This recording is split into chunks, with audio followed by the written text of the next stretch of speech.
Welcome to 5 Minute Solution channel. In this video I'm going to explain to you guys how you can fix broken registry files problem in Windows 10. So I'm currently using Windows 11. The process is same, but still I'm using a Windows 10 VM for showing you guys. So first you have to go to settings.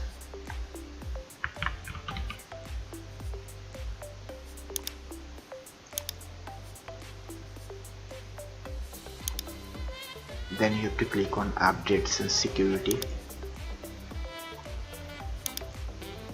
Then you have to click on recovery, and here you will find the option called advanced startup.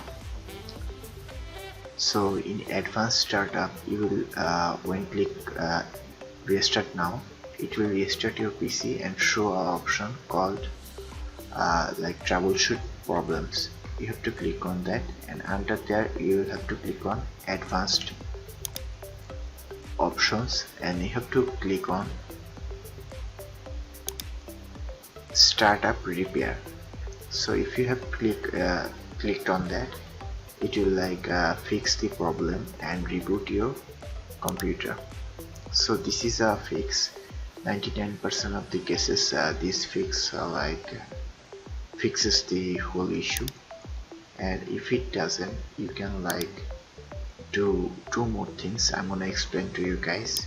You can open CMD,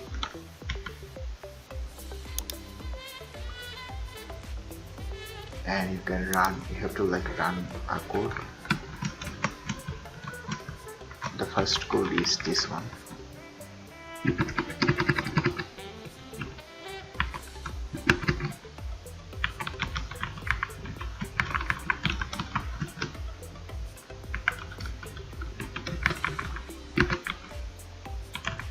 So this is the first code you have to run. It will take around 2 to 3 minutes to finish, and this will might fix the problem as well. And if it doesn't, you can do a third option, which is the C cleaner. You can install the C cleaner, and in C cleaner you will find an option called cleaner. In there you can select the registry file option and click on clean all. So C cleaner is basically very easy to use. All you have to do is just go to the cleaner tab. So that's how you can fix the broken registry file problem in Windows 10. If you want more videos like this, then comment and subscribe, and also thank you very much for watching this video.